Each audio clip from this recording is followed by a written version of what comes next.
دیکھا میں کہتی ہوں نا آپ کو، دیکھا کیا حال بنایا ہوا ہے آپ نے اپنا، کھاتی پیتی تو کچھ نہیں آپ، پھر ویکنیس تو ہوں گی۔ سمرین بیگم اس کا ماتھا چھوتے فکر مندی سے گویا ہوئی۔ آنٹی میں ٹھیک ہوں، پلیز آپ فکر نہیں کریں۔ سمرین بیگم کی فکر مندی دیکھ حورین کی آنکھیں بھر رہی تھی۔ دنیا اچھے لوگوں کی وجہ سے ہی قائم ہے۔ ہاں پتہ ہے مجھے، جتنا آپ ٹھیک ہو۔ چلو اٹھو، آج میں آپ کو ایک نہیں سنوں گی، چلو شاباش، ڈاکٹر کے پاس چلتے ہیں۔ اس کی کیا ضرورت ہے آنٹی، میں ٹھیک ہوں۔ حورین ماما بالکل ٹھیک کہہ رہی ہے، تم بہت زیادہ ویک ہو گئی ہو۔ کافی دیر سے خاموش بیٹھی ندا بولی۔ ہاں بیٹا چلو، یہ کہہ کے سمرین بیگم نے حورین کا ہاتھ پکڑ لیا اور اسے لیے ہاسپٹل چلی گئی۔ وہ جب سے ہاسپٹل سے آئی تھی ایسے ہی اسٹل خاموش بیٹھی تھی۔ ڈاکٹر کے الفاظ اس کے کانوں میں اب تک گونج رہے تھے۔ شی از ایکسپیکٹنگ حورین۔ سمرین بیگم پچھلے 2 گھنٹے سے اس کے پاس بیٹھی تھی، لیکن حورین ہاسپٹل سے آنے کے بعد بالکل خاموش سی ہو گئی تھی۔ آخر انہوں نے ہی اسے مخاطب کر ہی لیا۔ میری ابھی اور بھی آزمائش ہے آنٹی، ٹرانس کیفیت میں حورین بولی تھی۔ ہمت رکھو بیٹا، یہ اللہ کے کام ہے، انسان بے بس ہے مالک کے آگے۔ آنٹی میں اس شخص کو بھولنا چاہتی ہوں، پھر یہ سب خدا بہتر جانتا ہے بیٹا، جس روح نے دنیا میں آنا ہے وہ تو آ کر رہیں گی۔ میں اس شخص کی ہر نشانی، ہر چیز کو اپنی زندگی سے ختم کر دینا چاہتی تھی، پھر یہ بچہ، یہ کیا ہو گیا آنٹی؟ حورین بیٹا صبر رکھو، اللہ بہتر اسباب بنائے گا، تم فکر نہیں کرو، بس اپنی صحت کا خیال رکھو اور پریشانی لینی چھوڑ دو، یہ آپ کی صحت کے لیے، آپ کے بچے کے لیے ٹھیک نہیں۔ خوش رہا کرو۔ میں ان کو کبھی معاف نہیں کروں گی آنٹی، کبھی نہیں۔ وہ روتے ہوئے ان کے گلے لگ گئی۔ وہ حقیقت کو بہت مشکل سے تسلیم کر پائی تھی۔ یہ خبر سن کر وہ شروع میں تو کافی گمسم ہو گئی تھی، لیکن پھر آہستہ آہستہ وہ زندگی کی طرف لوٹنے لگی۔ شاید یہ بچہ اب اس کی جینے کی وجہ بن چکا تھا۔ اس دوران وہ باقاعدگی سے یونیورسٹی جاتی تھی، سب اس کا ہر طرح سے خیال رکھتے تھے۔ رامین اور ندا تو ہر وقت اس کے آگے پیچھے گھومتی، ہر طرح سے اس کا خیال رکھتی تھی۔ چند ماہ بعد اس نے ایک شہزادے جیسے بیٹے کو جنم دیا۔ بچے کے آنے سے ان سب کی زندگی میں جیسے بہار آ گئی۔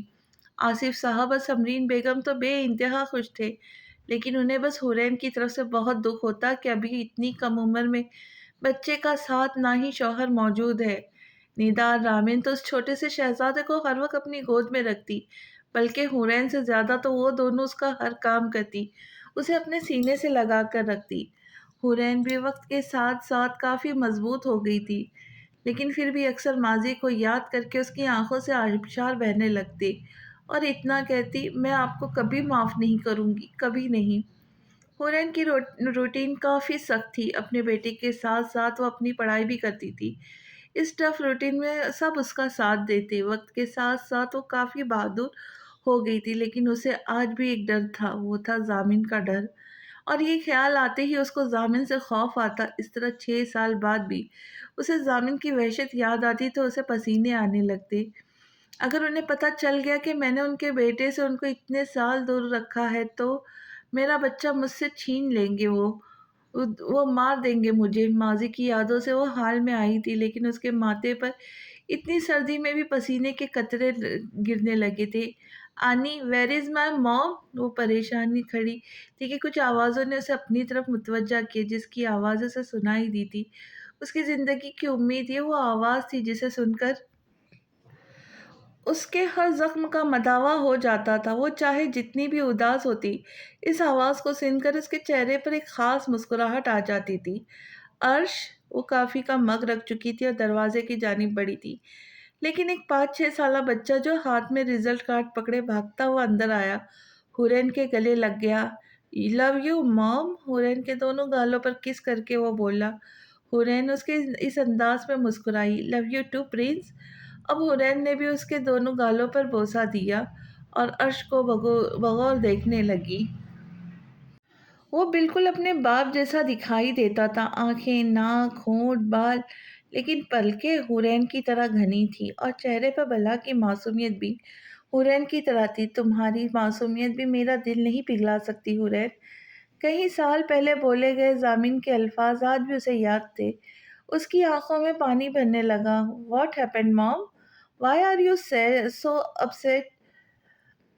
عرش نے حورین کا چہرہ اپنے چھوٹے چھوٹے ہاتھوں سے تھاما اور پوچھنے لگا، "Nothing, my son." حورین نے اس کے دونوں ہاتھوں کو تھاما اور باری باری بوسے دیے۔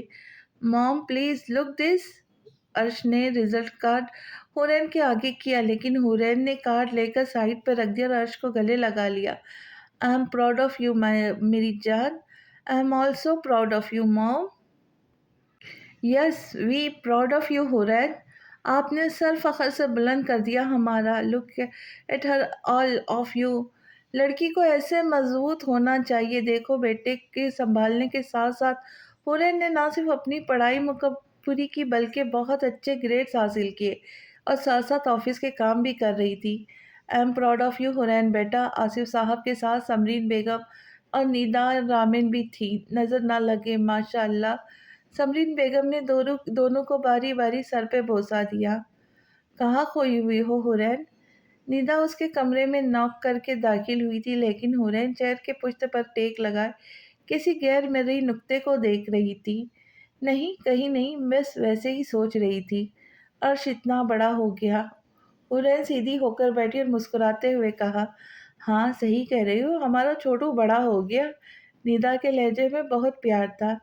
جانتی ہو آج اس کی ٹیچر کیا کہہ رہی تھی؟ کہتی، "عرش ایک بریلینٹ اسٹوڈنٹ کے ساتھ ساتھ میچور بچہ ہے، بولتا بہت کم ہے بٹ ہر بات کو فوراً پک کرتا ہے، نوٹ کرتا، سمجھتا ہے، ضد نہیں کرتا."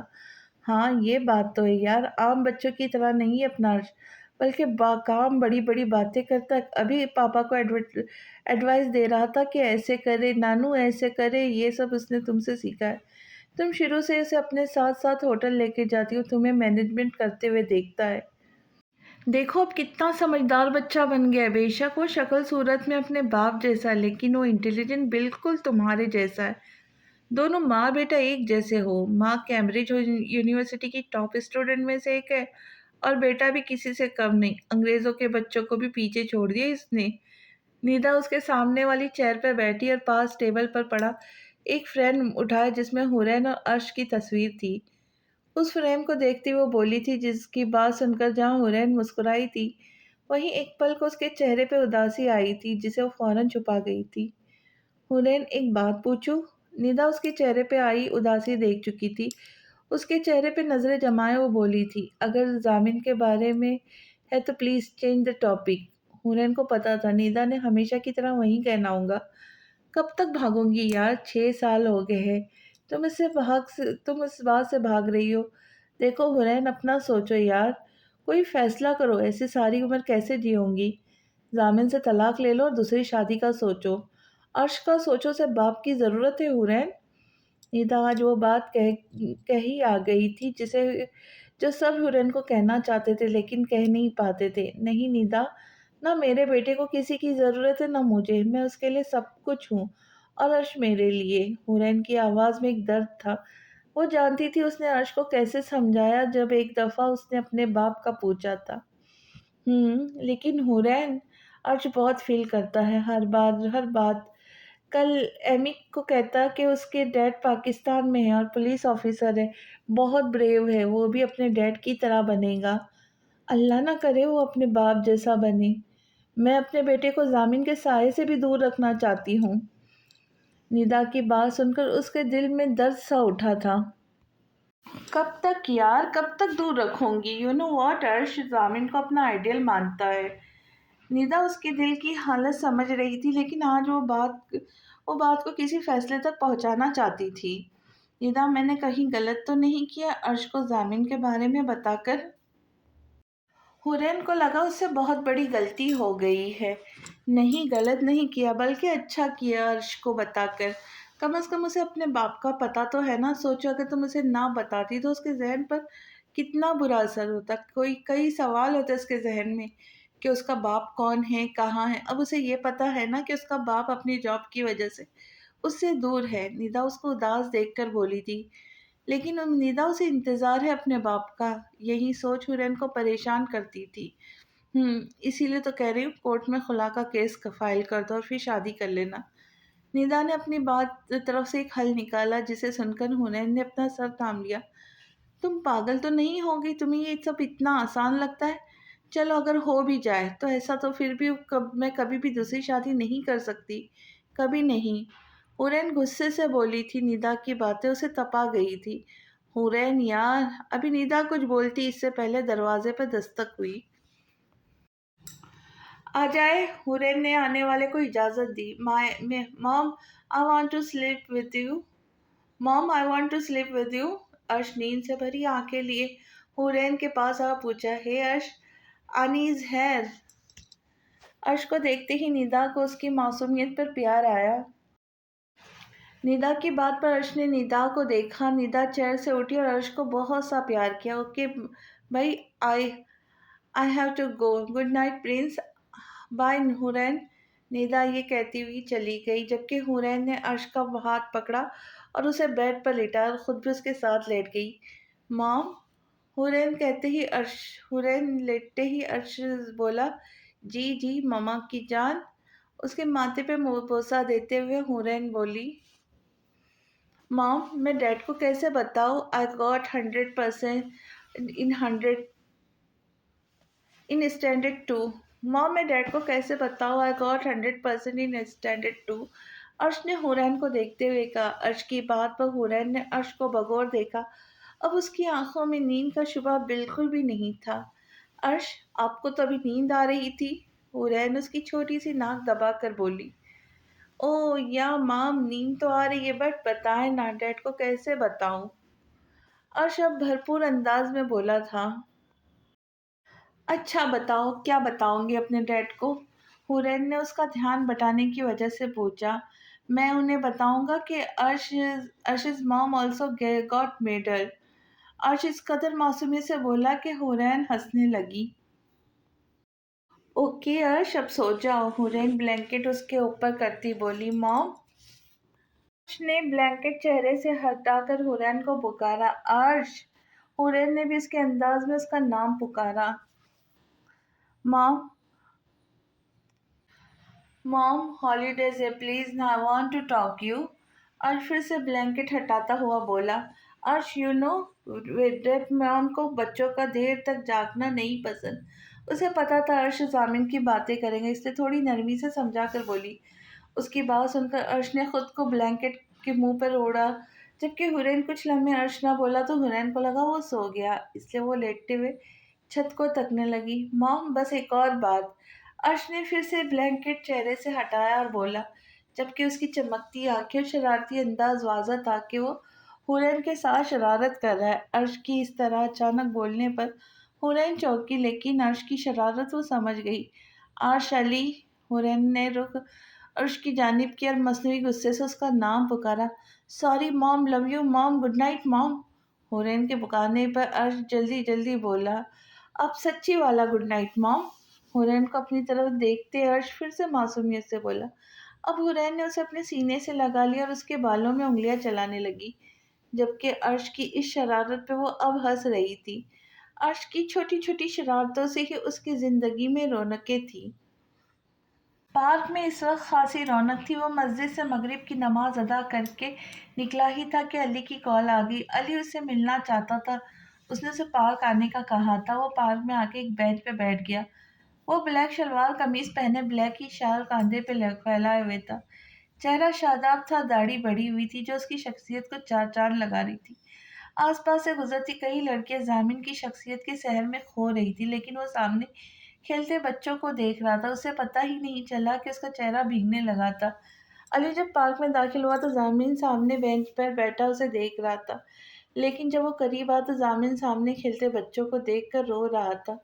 ضامن کو دیکھ کر علی چونک گیا۔ مجھے یقین نہیں آ رہا ضامن علی شاہ جیسے پتھر دل انسان کو ایک لڑکی کی محبت نے بدل دیا۔ یہ کہتے ہوئے علی اس کے ساتھ ہی بینچ پر بیٹھ گیا۔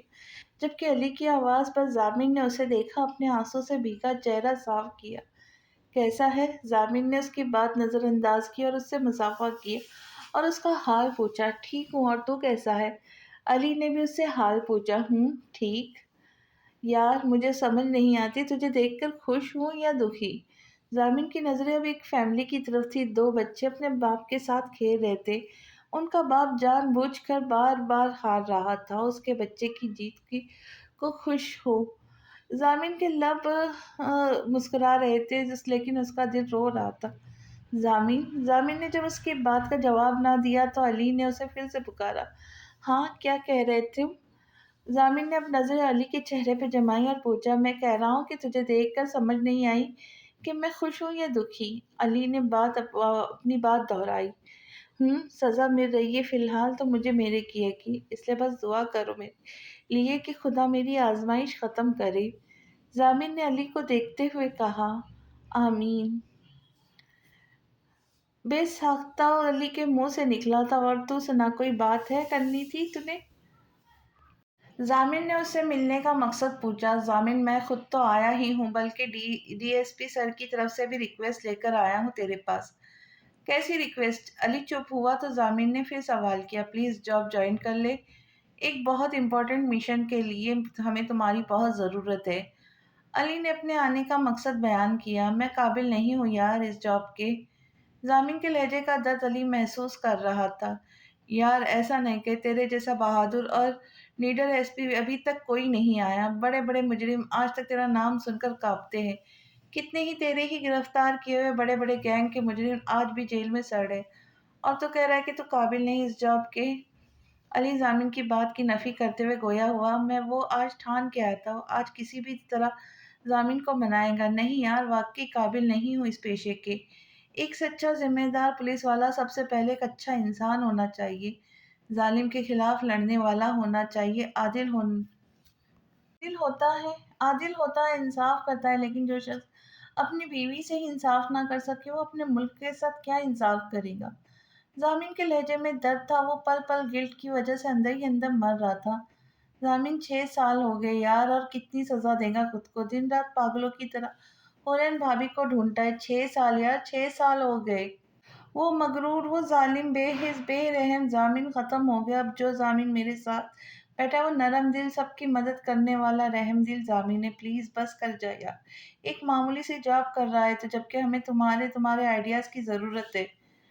پلیز یار مان جا۔ لی اس کے کاندھے پہ ہاتھ رکھ کے کہہ رہا تھا۔ نہیں یار تجھے نہیں پتا میرے گناہوں کا، میں نے ایک بے قصور لڑکی کو برباد کیا، بے انتہا ظلم کیے اس پہ، اس کے ماں باپ کو اذیت دی، یہاں تک کہ اپنے بچے کا قاتل ہوں میں۔ یار میں قاتل ہوں تو ایسا کر علی گرفتار کر لے مجھے اور سخت سے سخت سزا دلوا دے، میں نے اپنے بچے کو مار دیا یار۔ وہ باقاعدہ زامن رونے لگا تھا۔ لوگ رک رک کر اس وجیح مرد کو روتا ہوا دیکھنے لگے۔ کیا ہو گیا یار، سنبھال خود کو، دیکھ تجھے اپنے کیے پر شرمندگی ہے، یہاں تک کہ تو نے پورا 1 سال سلمان کا علاج کروایا، اور جب وہ مر گیا تو اس کی تدفین تو نے کروائی۔ پلیز یار خود کو سنبھال، ہمیں تیری ضرورت ہے، آنٹی کو تیری ضرورت ہے۔ کیسی ہے وہ؟ علی نے اسے گلے لگایا اور اس کے آنسو صاف کیے۔ ٹھیک ہے، بس ایک سوال پوچھتی ہے، حورین کا کچھ پتہ چلا؟ ہر بار کہہ دیتا ہوں ماما بس دعا کرے۔ زامن نے علی سے الگ ہوتے ہوئے کہا۔ اور ہاں یار تجھے ایک اور بات بھی بتانی تھی، علی نے گھڑی میں ٹائم دیکھتے ہوئے کہا۔ یار تو نے لندن میں پتہ کرنے بولا تھا نا حورین بھابھی کا؟ ہاں پھر کچھ پتہ چلا؟ زامن نے جلدی جلدی کہا، اس کے لہجے میں بے چینی صاف ظاہر تھی۔ ہاں کچھ خاص نہیں، لیکن مجھے لگتا ہے ہمیں وہاں خود جانا چاہیے۔ ہاں میں بھی یہی سوچ رہا تھا، مجھے لندن خود جانا چاہیے، کیونکہ حورین پاکستان آنے سے پہلے وہیں رہتے تھے، تو پہلے بھی تو گیا تھا وہاں۔ ہاں لیکن اب اس بات کو کافی وقت ہو گیا، تجھے بھی تو کلو ملے ہیں۔ زامن ایک امید سے بولا تھا۔ چل ٹھیک ہے پھر پلان بنا، کیونکہ مجھے کیس کے سلسلے میں بھی لندن جانا ہے۔ یہ کہتے ہی علی کھڑا ہوا تو وہ بھی اٹھ گیا۔ اب ان دونوں کا رخ باہر کھڑی اپنی اپنی گاڑی کی طرف تھا۔ ماما دعا کرے آپ کے بیٹے کی سزا ختم ہو جائے، خدا مجھے معاف کر دے، میرے اللہ میری سزا ختم کر دے۔ زامن پاکیزہ شاہ کے پاؤں دباتے ہوئے کہہ رہا تھا۔ علی سے ملنے کے بعد اسے ایک امید بندھی تھی، ان کو اپنے ہاتھ سے کھانا کھلا کر اب وہ ان کے پاؤں دبا رہا تھا۔ پاکیزہ شاہ کافی بیمار تھے، زامن کی یہ حالت انہیں اکثر بیمار رکھتی تھی۔